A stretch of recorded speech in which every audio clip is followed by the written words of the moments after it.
Hi, good afternoon. It's a pleasure to be speaking today. Thank you very much for the invite and for the opportunity to speak. My name is Maya Jalbout Hasty. I'm a professor of anesthesiology at Columbia University, and I have no conflicts of interests related to this talk. It is also quite fitting that I follow such an amazing panelists, Dr. Zaytoun and Dr. Hello, and building on a little bit of what they shared. If you point your phone to this slide, you can access the reading resources, the bibliography that was used to build some of this conversation. We'll start by talking about the emerging challenges that require an adaptive approach of what got us here won't get us there, and we need to change how we do things, and how to navigate the resistance that inevitably will get in the way and to get the job done and build our team. Recently, I had the opportunity to watch a documentary by May Al-Masri. She's a Palestinian, Beirut-based movie director, and her documentary followed the lives of four women in Beirut starting in October of 2019. The documentary spans about 10 months, ends in August 2020. And you can imagine that that documentary describes all of the crises that Beirut, Lebanon, and the region faced. It started with the uprising, the political uprising, the economic situation, COVID and the pandemic, and finally culminating in the explosion in the port. How can we best describe what a crisis is? Dr. Zaytoun described to us patient safety and medication error. Dr. Helou described to us some of the challenges she faced. How do we categorize all of this? A problem, and I quote here Juliette Qaim, who is a national security analyst and who presents on courses and discusses all of this in her work. A problem is somewhere where we have a policy gap. It's a problem, it's an implementation failure. And that echoes a lot of what Dr. Zaytoun mentioned about patient safety and medication error. Some of that can be fixed by adhering to guidelines and following those. An emergency is a more rare challenge. It's usually short term, it's predictable, but it's not about necessarily the impact of those problems. It's rather the processes. So, for example, last week we had a flood in our operating room. That's an emergency, but that's a identifiable challenge in short term that we can fix. A crisis, on the other hand, is a challenge that tends to overwhelm the system. It's something that can be man made or nature disaster, and that can really overwhelm the system that we're working with. When we look at how communities face and deal with crises and challenges, there tends to be a normal pattern of how the community faces this. And along that way, there are different phases that happen.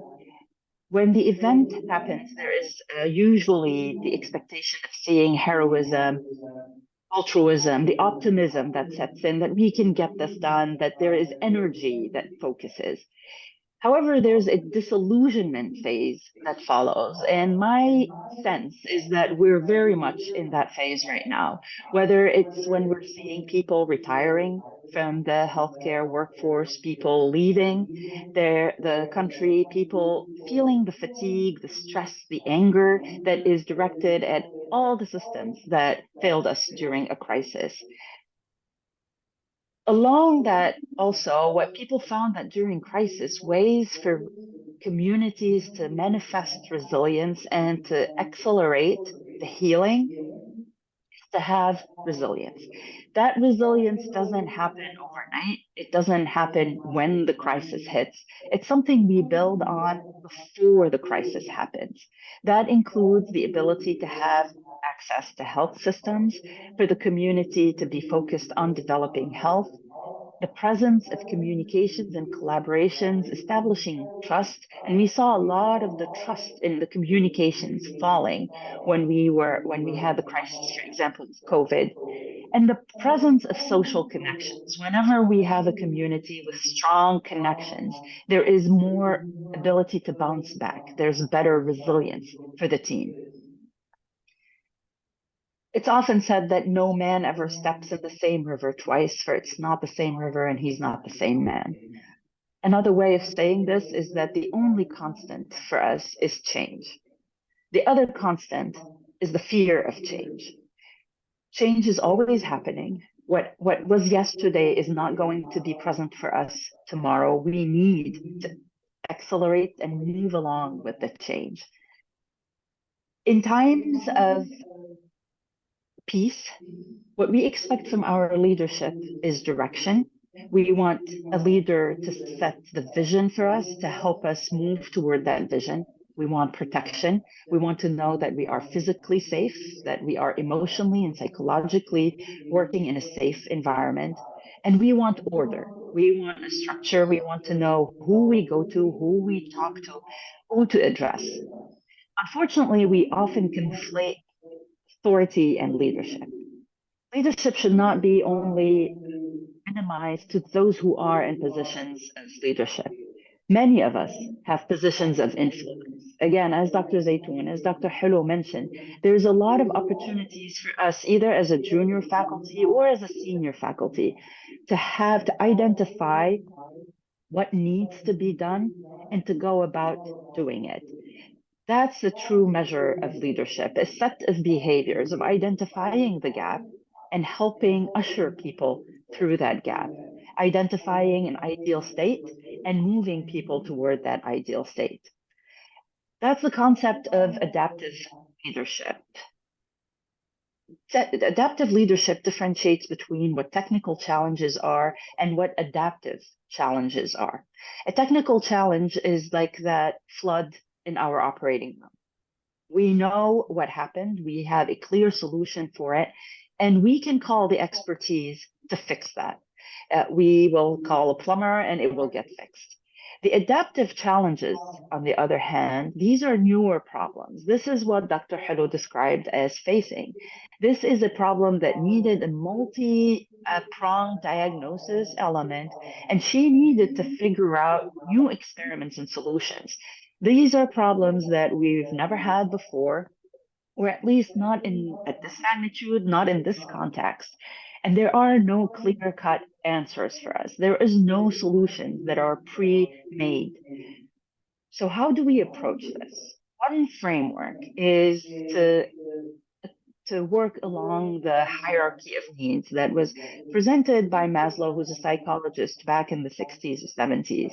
And the idea here is that as individuals, as community, we tend to focus on basic needs and we move along that hierarchy. The idea is that it's almost linear. We need to satisfy the basic needs before we move on.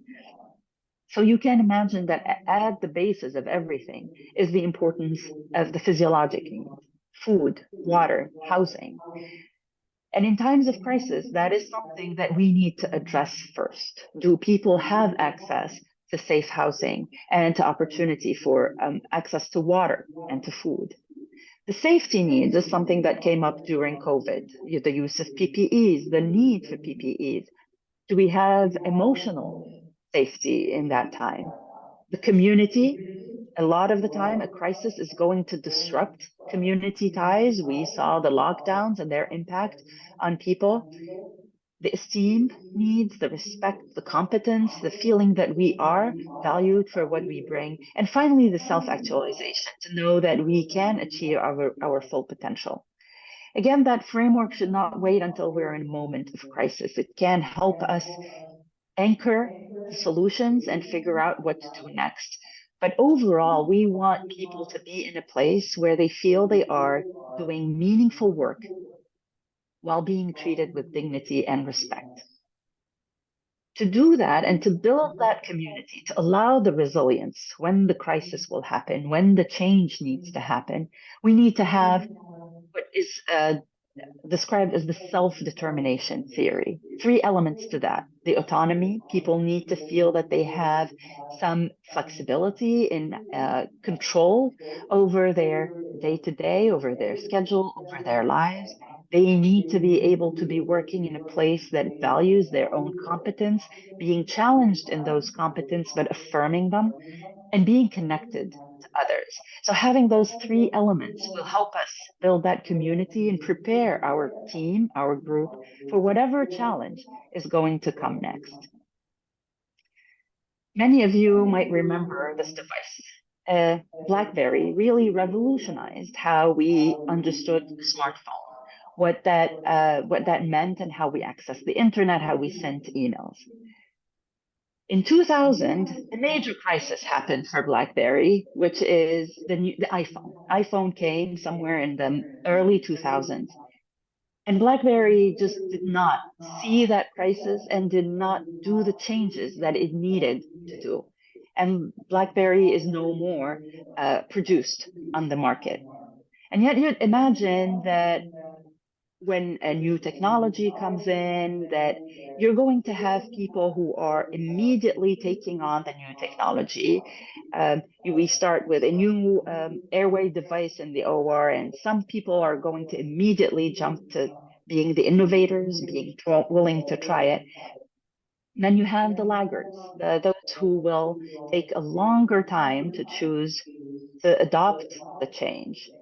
I was one of the last people to abandon my BlackBerry up until last year. So, what makes it so difficult for people to respond to change, to take on this change? And how do we convince them to do it? The resistance to change can be dual. It's both cognitive and emotional. There's the cognitive aspect of we have fixed beliefs. This is how we do things here. This is how we've always done things here. There are no other ways of doing things. There's also a confirmation bias. We believe we want to see what we believe. We see the impacts you see. That didn't work because it doesn't work that way. We all prefer the status quo. We want things to stay same. We've always said, better the devil you know. Don't want the change. And there's loss aversion and there's cognitive dissonance. Like we believe something and then we see behaviors that don't match, and that can cause dissonance. There's definitely an emotional aspect to it. Whenever change happens, invariably there's going to be loss. That's going to be loss of ways of doing things, loss of privilege, loss of opportunity. There's anxiety and insecurity might even going to be relevant when the change happens. There's some resentment and anger that people might have. And for people trying to implement change, whether it's within our OR, within our department, or at the national level, we're going to have to navigate this resistance and understand where it's coming from and also how to lead with it. Whether you're telling a surgeon that you need to cancel a case or you need to increase the staffing in the operating room, you need to have a better persuasion technique. It's not only what we say, no matter how we think it's true, it's how we say it and when we say it. We might have the best ideas. It still depends on how we approach those who need to be influenced. We tend to most of the time to have a what is described as a prohibitive voice. That's the voice that focuses on the past, on the problems. It raises red flags. These are the problems that we're facing. This is what's going to happen if we don't do something. We sometimes lose sight of the promotive. Instead, we should be future focused. So offering solutions and combining those two can be helpful. Like we could say, I don't want to lose this faculty member. It would be a shame to lose them. How about we offer them this opportunity? How about we find this connection with them? It's also when we choose to give that feedback and when we try to push against that resistance. Is that the good time right now? Is uh, the people we're working with going to hear us, or do they have something else on their mind? So finally, to carry us through a little bit of, and to summarize a little bit of what Dr. Hello, Dr. Zaytoun mentioned, we can have some tactics to leading us through a crisis and through change. It starts by gaining credibility. Credibility should not start at the moment of a crisis starts. It starts from day one when we are in a position of influence or leadership. It's building those connections with others that help them see and trust our abilities. When the crisis happens, focusing on facts. People find comfort in numbers, in objective data that does not have the subjective interpretation with it. Help people identify what it is that we are preserving. There is always in change a fear of loss, the fear of the loss of the status quo. Our job as leaders is to have disperse that loss in a way that doesn't feel overburdened on one group or on one team, and identify where we're heading. Give people the vision that entices and that allows that goal to be articulated for everyone, connected to the purpose of the group, of the team, of of the department that we are working toward. Leading change is always a fraught situation. Finding the allies and the partners to help with that also allows to set precedents. How has it been done in other places? What can be done to work through this? Many times we want to jump into action. I love how Dr. Hello described her work. She had to go into a diagnosis mode, figuring out what was going on, what needed to be done, and figuring out what has been done elsewhere before leaping to action. But after all of this is done, the leadership role is to make the hard choices and to be able to get consensus if possible, but ultimately to have the moral courage to do what's right and to do what we believe is right.